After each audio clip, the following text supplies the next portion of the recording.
JP Morgan salah, market bisa kacau. Tapi kalau benar, Bitcoin bisa tembus 170.000. Bitcoin kembali bikin heboh setelah JP Morgan merilis laporan baru. Mereka memprediksi BTC bisa naik sampai ke 170.000 dolar dalam 6-12 bulan ke depan. Alasannya, Bitcoin kembali menunjukkan perilaku yang mirip emas sebagai store of value di tengah tekanan makro. Saat ini BTC ada di sekitar 91.000 dolar dan analis JP Morgan bilang struktur jangka menengahnya masih solid. Resiko tekanan jual dari perusahaan besar seperti strategi juga disebut mereda, karena mereka sudah menyiapkan kas sebesar 1,4 miliar dolar untuk menghindari penjualan paksa. Prediksi bullish ini makin diperkuat laporan dari Corbett Research Center. Mereka memperkirakan BTC bisa berada di kisaran 140.000 sampai 170.000 dolar pada 2026. Ini didorong oleh 3 faktor besar.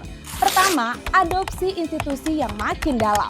Selanjutnya ada ETF Bitcoin yang sekarang memegang 11,7% dari total supply. Dan yang terakhir, dampak kebijakan baru seperti Genius Act yang mempercepat adopsi stablecoin dari infrastruktur blockchain. Corbett menyebut ini sebagai fase Reaganomics 2.0 di mana kebijakan fiskal AS dan produktivitas ekonomi menciptakan lingkungan ideal untuk Bitcoin sebagai aset kelas sovereign. Sambil Bitcoin konsolidasi, Ethereum juga mulai mencuri spotlight. Secara teknikal, ETH sempat retest ke Golden Pocket, memantul turun tapi masih bertahan di atas bull market support band. Tanda kalau struktur bullish jangka menengahnya masih aman. Yang paling penting, pasangan ETH/BTC akhirnya breakout dari falling trend line untuk pertama kalinya setelah berbulan-bulan.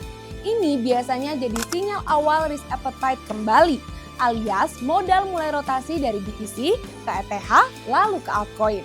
Banyak analis melihat ini sebagai tanda awal penguatan Ethereum dan kemungkinan pembuka up-season berikutnya.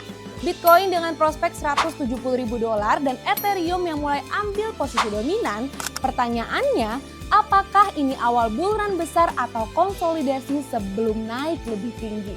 Follow semua kanal media sosial Indodax dan jangan lupa kasih paham di komen.